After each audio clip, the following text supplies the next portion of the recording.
first of all, I will present to you about the background of the company that we choose, which is Mondelez International.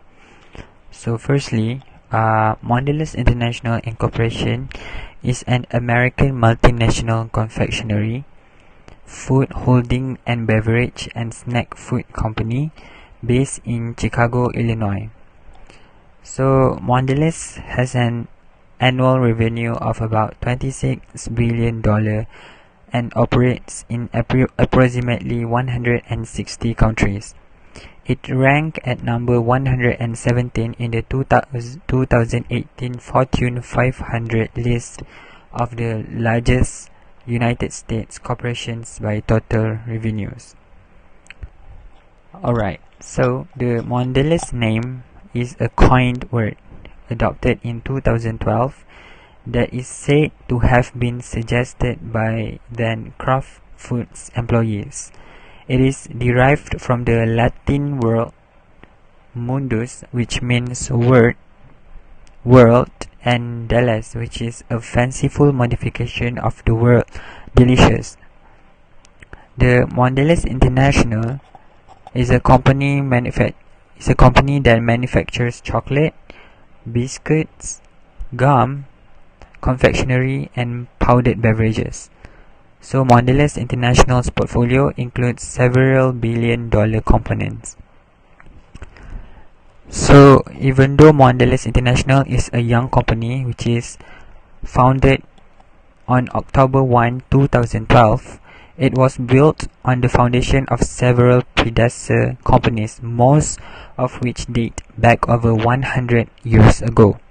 So there are 13 founders of the Mondelez International Company, who are Thomas Adams Sr., John Cadbury, William Christie, Adolphus Green, James L. Kraft, Jean Romain Lefevre et Pauline Isabel Util, Carl Russ Suchert, Holger Sorensen, Philip Suchert, Henning Trond-Holst, Johann Trond-Holst, Theodor Tobler, and lastly Fred Walker.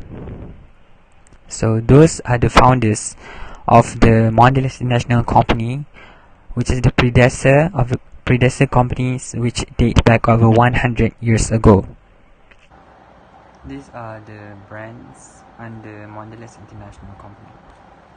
So 5-star, Alpengold, Barney, Belvita, Bornvita, Cadbury, Cadbury Dairy Milk, Chips Ahoy, Clorets, Club Social, Côte d'Or, Enjoy Life Foods, Freya, Halls, Honeymaid, King Dough, Lecta, LU, Marabou, Maynard's Bassets, Milka, Oreo, Perfect Snacks, Philadelphia, Prince, Ritz, Royal, Sour Patch Kids, Stride, Tang, Tate's Big Shop, Tiger, Toblerone, Trident, Triscuit, TUC, and lastly Wait Thins.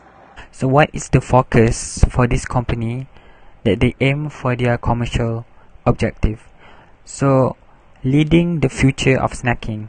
So at Mondelez International, their purpose is to empower people to snack right.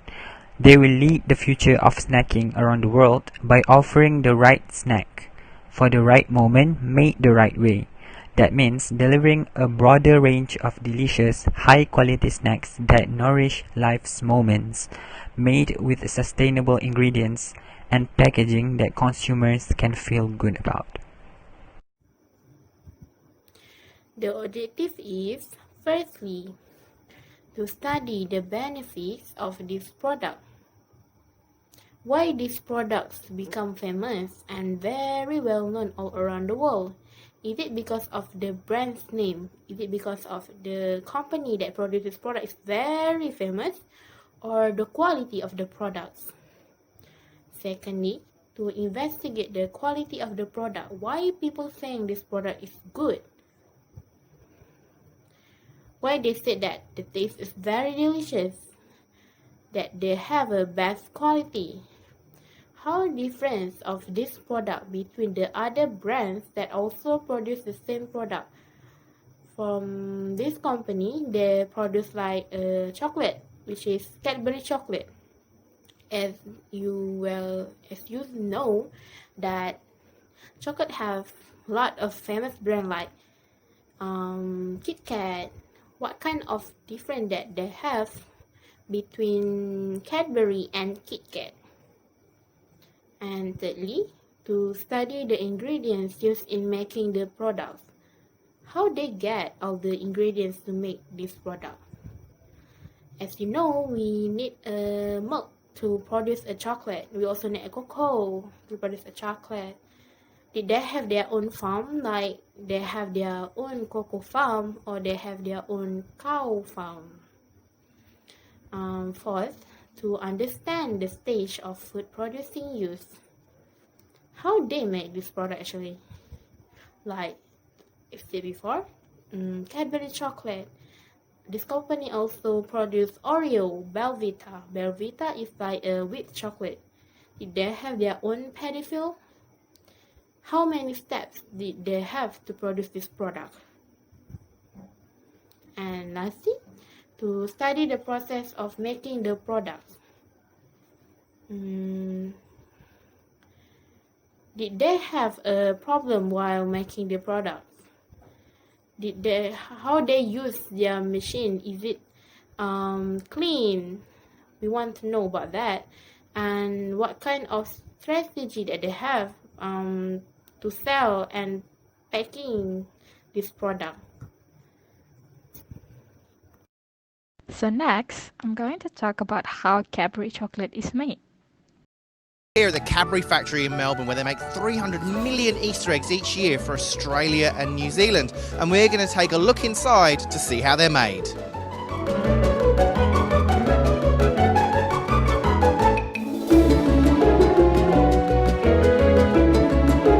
We're about to go to where the chocolate's made, and that means I've got to get out of these clothes and put on something slightly less flattering.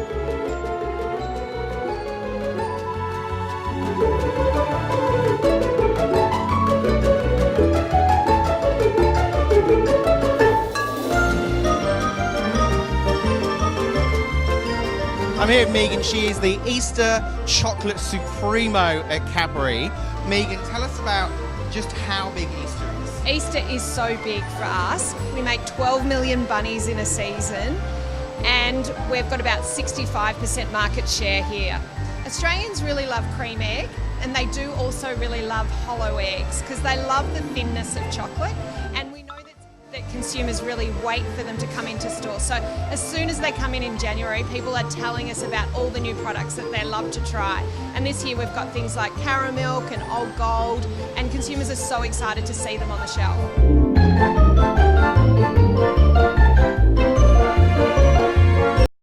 Cadbury sources their cocoa from Ghana, which is located in West Africa. The cocoa trees are its scientific name, Theobroma cacao, produce cocoa pods which grows from the trunk of the tree and its main branches, producing approximately 30 pods each year.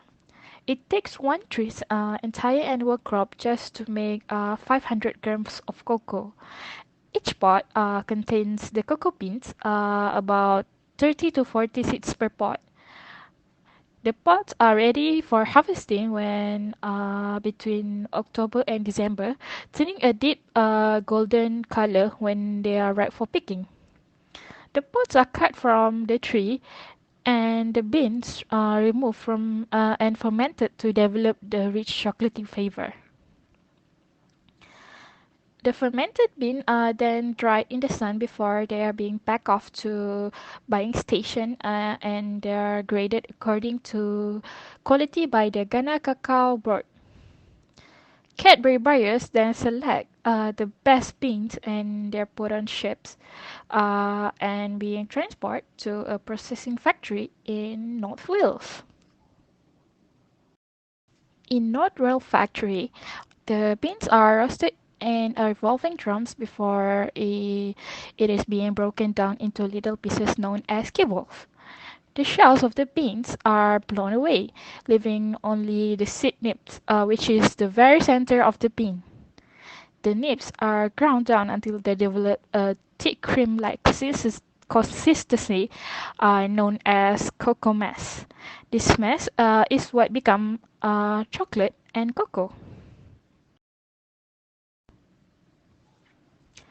The cocoa mass is then sent to another country, another Cadbury factory in Harvard, where it's combined with sugar and fresh full condensed milk, and it is then placed in oven to dry to crumb. This crumb is then transported to Cadbury manufacturing factories, where it is the base for all the Cadbury chocolate. Every day, over 250 tons of crumbs arrive at Burnville Chocolate Factory to be turned into milk and dark chocolate. This crumb is rolled and kneaded to ensure it reaches optimum silky smoothness before being tempered to make it stable. Once ready for molding, the tempered milk chocolate is then poured into the mold to make the recognizable Cadbury Dairy Milk chunks. Once molded, the bars are cooled and wrapped. Fun fact, in just 1 hour, Burnville factory can wrap almost 64,800 bars of Cadbury Dairy Milk. Hi and hello. Today I would like to talk about problems faced by a famous chocolate company called Cadbury.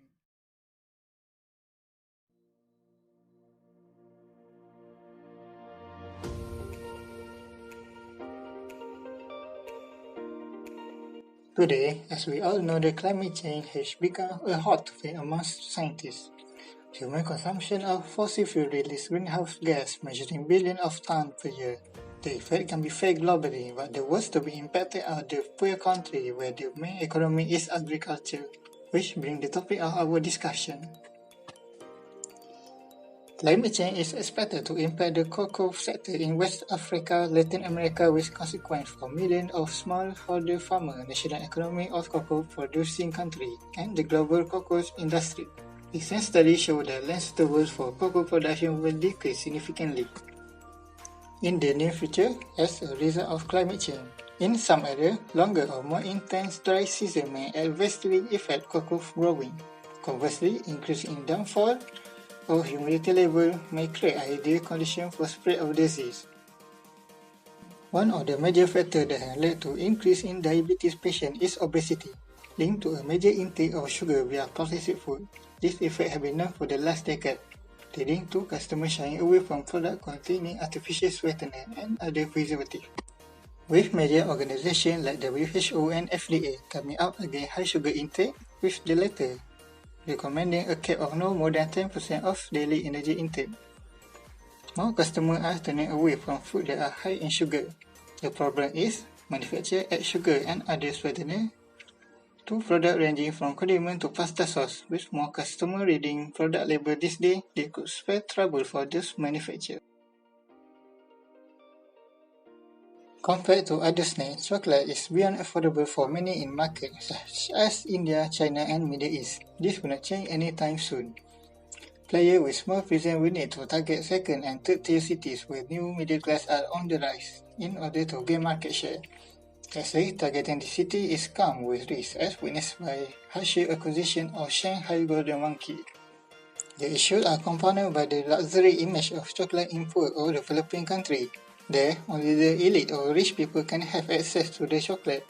Because the percentage that can afford the high cost of chocolate was small compared to the huge population, the market was small and can sometimes result in big companies pulling away from the market due to low sustainability.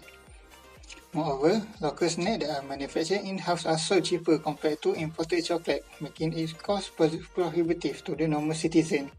Therefore, combined with limited income, they tend to avoid chocolate and buying cheaper local condiments.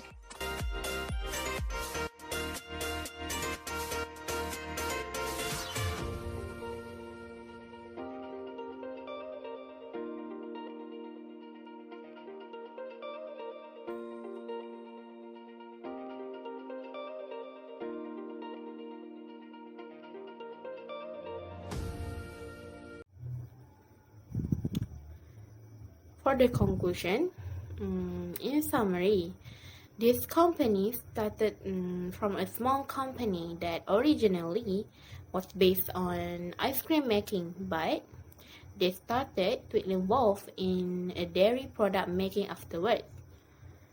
After a few years, they started to invest in a lot of companies that based in dairy products.